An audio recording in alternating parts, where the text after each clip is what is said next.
आज का ये सिर्फ मुख्तसर सी मेरी बातचीत आपसे यही है कि ये जो चैलेंजिंग क्वेश्चन है इसके आंसर को ढूंढें आप, कि आप जो पढ़ रहे हैं वो क्यों पढ़ रहे हैं। आपके पास वो पढ़ने का जो वर्ड है, किसी भी स्टडी के पीछे आपका वाय क्या है। अगर इसका कोई क्लियर जवाब नहीं है आपके पास, वो नहीं है, तो ये याद रख लीजिएगा, आपसे पहले बड़ों ने ये डिग्री ली है, आप भी उस भीड़ का हिस्सा हो जाएंगे डिग्री लेके जिस तरह पहले से लोग मौजूद थे। लेकिन अगर आपके पास इस वाय का जवाब है तो फिर आप एक्सेप्शनल होंगे। मैं आपको एक छोटा सा फलसफा समझा देता हूँ, उसको हम इकोनॉमिक्स की जुबान में तो 80-20 प्रिंसिपल कहते हैं। किसी भी फील्ड में जो काबिल लोग हैं ना, वो सिर्फ 20% होते हैं, और उन 20% के पास उस फील्ड का 80% जो काम है वो आ रहा होता है। मसलन डॉक्टर, जो काबिल डॉक्टर है ना, उनके पास मार्केट का जो मरीज है ना वो 80% मरीज चला जाता है, और जो बाकी बच जाते हैं 80% डॉक्टर्स, उनके पास सिर्फ 20% लोग जा रहे होते हैं। अभी मैं नीचे चीफ जस्टिस साहब के पास बैठा हुआ था, जज साहब के पास, वो बता रहे थे जो काबिल वकील है ना, उनके पास मार्केट का 80% केस आता है। आप किसी शोबे का काबिल बंदा ढूंढ लें, वो 20% में शामिल होगा, 80% काम उसके पास होगा। उसकी रीजन जानते हैं क्या है? कहीं ना कहीं वो कामयाबी जो किसी के पास भी होती है, उसकी जड़ें, उसकी रूट्स इस एज में होती हैं, किसमें आप हैं, और वो जड़ें कैसे बनती हैं, वो बीज कैसे लगता है कामयाबी का, इस सवाल के जवाब में कि मैं क्यों पढ़ रहा हूं, मैं ये डिग्री क्यों ले रहा हूं। अगर आपके पास कोई सॉलिड रीजन नहीं है, कोई वाय नहीं है, क्लैरिटी नहीं है, तो आप भी फिर उस तरह ही हैं जिस तरह हर साल 4 से 5 लाख बच्चा बीबीए करके, बिजनेस की डिग्री करके पास आउट हो रहा है और नोवेयर। आपने नोट किया यहां रोना धोना बहुत है, नौकरी नहीं है, काम नहीं है। आप वजह जानते हैं क्या है? कभी जो नौकरी देने वाले हैं ना, उनसे जाके पूछें, वो कहेंगे हमें काबिल बंदा ही नहीं मिल रहा। उनको काबिल बंदा ही नहीं मिल रहा। क्यों नहीं मिल रहा? जो पढ़ाया जा रहा है, जो सिखाया जा रहा है, ना उसमें डेप्थ है और ना स्किल्स हैं। दो ही चीजें ना, गहराई, इल्म उसकी गहराई, और हुनर जिसकी जरूरत है, जो रेलेवेंस पैदा करे, जो आज के जमाने के चैलेंजेस को सॉल्यूशंस दे सके, प्रॉब्लम्स को सॉल्यूशन दे सके। और ये दोनों प्रॉब्लम्स डिग्रियों के बावजूद एग्जिस्ट कर रही हैं। प्रॉब्लम नंबर 1, नॉलेज, उसकी डेप्थ नहीं है, यानी सतही इल्म है, गहराई नहीं है। जैसे ही आप बच्चों से क्रिएटिव क्वेश्चन करें, वो कहेंगे नहीं ये तो सिलेबस में नहीं है। क्यों नहीं है? क्योंकि रट्टे से चल रहा है सारा कुछ। इवन के गोल्ड मेडल लेने वाला मैट्रिक इंटर का आपका बच्चा, वो असल में उसे गोल्ड मेडल मिल रहा है सबसे अच्छा रट्टा लगाने का।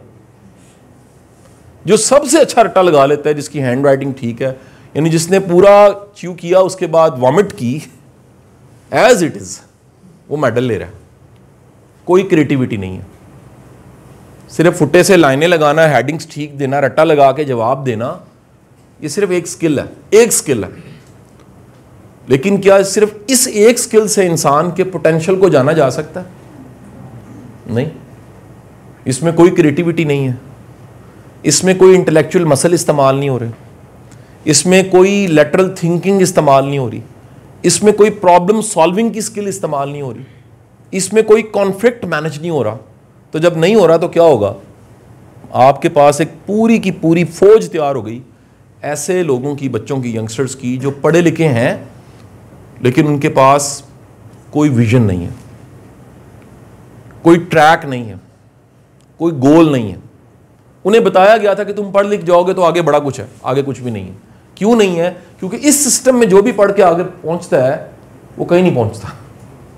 दो वजूहात की बिना पे, जो पढ़ाया जा रहा है उसमें गहराई नहीं है, डेप्थ नहीं है, और जो पढ़ाया जा रहा है उससे कोई स्किल पैदा नहीं हो रही है। दो वर्ड्स बड़े इंपॉर्टेंट हैं आज के, एक डेप्थ नॉलेज और दूसरा हुनर।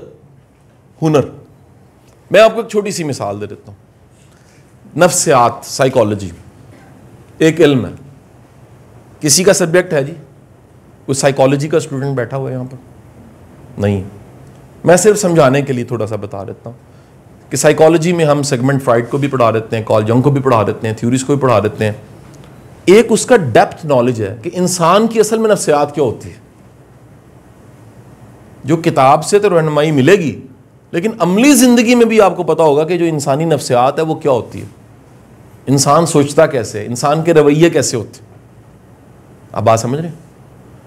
और एक है कोई स्किल कि उस इल्म को इस्तेमाल करते हुए आप किसी की नफ्सियात को बेहतर कर सकें, किसी बीमार को ठीक कर सकें, किसी नेगेटिव को पॉजिटिव कर सकें। चैलेंज ये है कि जो पढ़ाया जा रहा है वो सतही है, रट्टे हैं, और उसमें फिर कोई स्किल नहीं है। आप बिजनेस पढ़ने वाले हैं सारे, आपके सब्जेक्ट की डेप्थ ये है कि आपको पता हो कि जो किताब में लिखा है इसका प्रैक्टिकल क्या है। मैं आपको छोटी सी मिसाल देता हूं। जो मार्केटिंग पढ़ाई जा रही है ना, वो चेंज हो चुकी है डिजिटल होने की वजह से। जो पढ़ाई जा रही हैं चीज़ें सारी क्लासिकल, वो सारी की सारी तब्दील होकर मॉडर्न हो चुकी हैं, और मॉडर्न के सॉल्यूशंस नहीं हैं। फिर उस बिजनेस के लिए जो स्किल्स चाहिए, इनिशिएट करना। अभी एक बच्चा मेरे पास नीचे बैठा हुआ था, वो पिछले कितने माह से मीटिंग्स करता जा रहा है, उसने कोई बिजनेस शुरू करना है, स्किल उसके पास है, काम जानता है, स्किल भी है, कारोबार नहीं शुरू कर पा रहा। और सिर्फ एक वजह है, पावर ऑफ इनिशिएटिव नहीं है, आगाज करने की ताकत, कदम उठाने की ताकत, बिस्मिल्लाह पढ़ के एक कदम आगे बढ़ने की वो नहीं है। दुनिया के सारे गुरु जीरो हो जाएंगे अगर ये इनिशिएटिव की पावर नहीं है। तो मेरी आपसे गुजारिश है, आप जो कुछ पढ़ रहे हैं, जो डिग्री भी ले रहे हैं, मेहरबानी फरमा के उसका वाई ढूंढें। और ये एक दिन में नहीं मिलेगा। जैसे बेटी ने कहा कि सर हमने पढ़ना शुरू किया तो पता लगा कि ये हमारी इंटरेस्ट है, ऐसे ही है। लेकिन ये एक रीजन बताइए, चले कोई एक सॉलिड रीजन भी काफी है, लेकिन मेरा ये ख्याल है कि बड़ी रीजंस होनी चाहिए। Why am a teacher, I have lot of answers. मेरे पास इसके कितने जवाब कि मैं टीचर क्यों। इतने टीचर्स हैं, 5-6 लाख टीचर पंजाब में गवर्नमेंट स्कूलों में, सिर्फ प्राइवेट के मिला लें 12 लाख शायद हो जाएंगे, सारे प्रोफेसर्स भी मिला लें पता नहीं कितने हो जाएंगे, मिलियंस में चले जाएंगे। कोई भी टीचर क्यों है? मेरे पास टीचर होने की मल्टीपल रीजंस, सिर्फ तनख्वाह नहीं रीजन इसकी, क्योंकि जिसकी भी सिर्फ तनख्वाह रीजन है उसके पास मोटिवेशन नहीं होगी। आप मिलते हैं, आप पढ़ते हैं उनसे, कोई क्रिएटिविटी नहीं है, कोई इंस्पिरेशन नहीं है, कोई स्पार्कल नहीं है, कोई विजन नहीं है। कोई ग्रेड 19 पे 20वें पे जाना चाह रहा है, कोई 18वें पे 19वें पे जाना चाह रहा है, वही सियासत कर रहे हैं, वही चीज़ें कर रहे हैं जो सारे कर रहे हैं। किसी के पास ऐसा रवैया नहीं है जिसको कॉपी करके हम भी कामयाब हो। मैं इस प्रोफेशन में बाय चॉइस हूं। क्यों? मल्टीपल रीजंस हैं। मेरा वाई क्लियर होना शुरू हो गया आप ही के ज़माने में, जब मैं स्टूडेंट था, कि मैंने टीचर बनना है। क्योंकि जो रिस्पेक्ट, जो ग्रेस, जो एक्सपोजर, जो सीखने के मौके, जो कंट्रीब्यूट करने का मौका टीचर को मिलता है, किसी और को नहीं मिलता। ये है वाई। बल्कि मैं यहां तक कहता हूं कि मैं इस प्रोफेशन में ना होता, मैं दुनिया के 29 मुल्क अभी तक देख चुका हूं, मैं ना देख पाता। इस प्रोफेशन ने मुझे फ्लाई करना सिखाया, उड़ना सिखाया। मैं आता हूं क्वेश्चन को लेता हूं। सो मेरी आपसे गुजारिश है, इस वाई पे काम करें। आपका सबसे इंपॉर्टेंट काम इस साल में, पूरे साल में जितना कुछ भी पढ़ाया जा रहा है, ग्रूमिंग है, चीज़ें हैं, गेस्ट स्पीकर्स मिल रहे हैं, स्कॉलरशिप मिल रही है, ये काम बड़ा इंपॉर्टेंट है। ये ढूंढ लें, आज से तलाश करें कि यार आप इसमें क्यों हैं। क्या अगर बिजनेस पढ़ें, वाकई बिजनेस करना है आपको, या किसी के बिजनेस के पूरे सिस्टम में पुर्जा बनना छोटा सा, तो वो तो कुछ भी करके पुर्जा बन सकते थे। अगर आपके पास कोई इनोवेटिव आइडिया नहीं है, कुछ मुख्तलिफ नहीं है, तो भाई उसी भीड़ में चल पड़ोगे, तुम भी उसी एक हजूम का हिस्सा बन जाओगे। सो आई थिंक सो मैं कंक्लूजन देने लगा हूँ, आखिरी बात कहने लगा हूँ कि इस 20% में शामिल होने के लिए, वाई की क्लैरिटी के लिए, ये जो मैंने फलसफा पढ़ाया कोई नया नहीं है, इस पर बड़ा बड़ा काम दुनिया में हुआ है। साइमन सिनिक एक मॉडर्न रिसर्चर है, उसकी किताब है स्टार्टिंग विद वाई। जो आप शुरू कर रहे हो वाई से नहीं कर रहे ना, अगर वाई की क्लैरिटी नहीं है, कोई बड़ा काम नहीं कर सकते। उस पूरे फलसफे को समझाते हुए कहते हैं अनपढ़ 2 साइकिल मैकेनिकों ने जहाज इसलिए बना लिया था, उनके पास वाय था, और पढ़ा लिखा साइंटिस्ट लैंगली उस टाइम पे मौजूद था, वो जहाज नहीं बना सका था। उसके पास साइंस थी, इल्म था, रिसोर्सेज थे, वाय सॉलिड नहीं था उसका, वो रह गया। 2 साइकिल मैकेनिक इन्वेंट कर दिए उन्होंने, दुनिया का पहला जहाज, Wright brothers. So this is the power of why. मेहरबानी फरमा के आज सोचिएगा जरूर कि जो पढ़ रहे हैं, चलें क्लास में कम्युनिकेट नहीं, कॉपी पेंसिल पकड़ के कभी बैठ जाइएगा, यार मैं क्यों कर रहा हूँ, को मेरी कोई इंस्पिरेशन है, मेरा कोई रोल मॉडल है इस फील्ड में, कोई ऐसा है जो जिसको मतलब मैं इस प्रोफेशन में आया तो मेरा रोल मॉडल वासिफ अली वासिफ साहब थे, मिल नहीं सका मैं उनसे, लेकिन मैंने सुना यार वो इंग्लिश के टीचर थे, वहाँ से उन्होंने जर्नी शुरू की, इतना कंट्रीब्यूट किया, इतनी दुनिया को पढ़ाया, इतना लिखा, इतना बोला, इतने खैर के काम किए। कोई रोल मॉडल है आपका, कोई इंस्पिरेशन है, कोई सॉलिड रीज़न है, कुछ ऐसा अर्न करना है कि आप कह सकें यार इस फील्ड में मैं आया था, कोई फ़र्क पड़ा दुनिया में मेरे आने से, या इस फील्ड दुनिया से जाओगे दुनिया के फ़र्क पड़ा जी, कोई बंदा आया था कुछ करके गया इस फील्ड में। अगर ये वाय नहीं है मेरे बच्चे तो फिर so just assignment only one is, आपका अपने लिए, किसी ने चेक नहीं करनी, अपने साथ आज से बात शुरू कर दें, मैं इस डिग्री को क्यों पढ़ रहा हूँ, मैं इस सब्जेक्ट को क्यों पढ़ रहा हूँ, मैं आज जहाँ मौजूद हूँ मैं क्यों, ये जो किताबें मैं खोल के बैठा हूँ सिर्फ डिग्री के लिए, नंबर के लिए कर रहा हूँ, इसके पीछे रीज़न क्या है, कौन सा ऐसा इल्म है जो मैं अपनी चाहत से, अपने शौक से खुद हासिल कर रहा हूँ, जिसके लिए मुझे टीचर नहीं कहता लेकिन मैं लाइब्रेरी तक चला जाता हूँ, जिसके लिए टीचर नहीं कहता लेकिन मैं गूगल पे सर्च करता हूँ। अगर कोई ऐसी चीज़ नहीं है तो भाई तैयार हो जाएगा, आप इसमें शामिल हो जाएंगे फिर उस 80% के हजूम में। लेकिन एक्सेप्शनल होने के लिए, आपको 20% में शामिल होने के लिए, जिनके पास दुनिया की 80% सक्सेस है, इस वाय को क्लियर करना पड़ेगा। मोटरवे पे धुंध के दिनों में गाड़ी चलाना बैन हो जाता, सिर्फ एक रीज़न होती है, सामने नहीं दिख रहा होता। सामने ना दिख रहा हो तो स्पीड फिर हो ही नहीं सकती। स्पीड तभी हो सकती है 120 की अलाउड स्पीड अगर सामने क्लैरिटी है। आप में कमाल पोटेंशियल है, जी जनरेशन कमाल की जनरेशन है, जिन्होंने टेक्नोलॉजी को देखा, पैदा हुए तो फ़ोन आ चुका था, कंप्यूटर आ चुका था, इंटरनेट था, वाईफाई था। सिर्फ कमी एक चीज़ की है, वाई डायरेक्शन की, क्योंकि सामने क्लाउड्स हैं। उन क्लाउड्स को हटाने के लिए अपने आप से पूछें, आज से टकरे मारें, आज से ढूंढें यार मैं क्यों हूँ इस फील्ड में, क्या मेरा टैलेंट है वाकई ये, क्या मुझे अल्लाह ने टैलेंट दिया हुआ है, क्या मेरी पर्सनैलिटी। अगले दिनों में आपके टेस्ट हमने आपको सबको करवा देना, आपकी पर्सनैलिटी टाइप्स आपको पता लग जाएंगे। मुमकिन है कोई बिजनेस पढ़ रहा हो उसके लिए बना ही ना हो, मुमकिन है कोई इंजीनियरिंग पढ़ रहा हो उसके लिए बना ही ना हो, मुमकिन है लकीली वही पढ़ रहा हो जिसके लिए वो बनाओ, पैशन प्रोफेशन एक हो। ये पूरे साल में इस तरह की कितनी एक्टिविटीज़ हो जानी है। सर्टिफिकेट्स हमने आपको दे देने कि आपकी पर्सनैलिटी टाइप MBTI आपकी ये है, स्ट्रेंथ्स आपकी ये हैं। इंडिया में तो DMIT पे चले गए, 1 करोड़ बच्चे का टेस्ट हो गया, सिर्फ उंगलियों के पोरों को स्कैन करते हैं, 90% बंदे की स्ट्रेंथ निकल आती है। AI वहाँ पहुँच गई है। हम क्या कर रहे हैं, पहले कभी ट्रेंड था 90s में MBA कराना है, डॉक्टर इंजीनियर बनाना है, आजकल ट्रेंड है BScs। बच्चा पैदा नहीं होता, दाई कहती है इन्हों BScs कराओ। हालत ही हो गई है, कोई नहीं सोच रहा कि जो पढ़ा रहे हैं उसका टैलेंट भी है कि नहीं। अगर ये सवाल फर्ज करें इस क्लासरूम में ये सवाल पहले पैदा हुआ होता ना, तो फिर आंसर्स ठक ठक ठक आने शुरू हो जाने थे। वो मसल जो यूज ही नहीं हुआ, बॉडी का वो पार्ट, वो मसल जो यूज ही नहीं हुआ, वो अच्छा परफॉर्म नहीं करेगा। जिस हाथ से लिखते हो क्यों अच्छा लिखा जाता है और जिस हाथ से नहीं लिखते उससे क्यों नहीं अच्छा लिखा जाता? क्योंकि जिस हाथ से लिखते हो उसके मसल्स यूज हो रहे हैं, उसका फ्लो बन चुका है। उन सवालों के जवाब आप देने के कम से कम काबिल होते हैं, राय देने के काबिल होते हैं जिन सवालों को यहां रखा होता। इसलिए सरकार दो आलम वसल्लम की हदीस मुबारक कि आधा इल्म सवाल में पोशीदा, 50% ऑफ नॉलेज सिर्फ किस में रखा हुआ है? तजस्सुस में।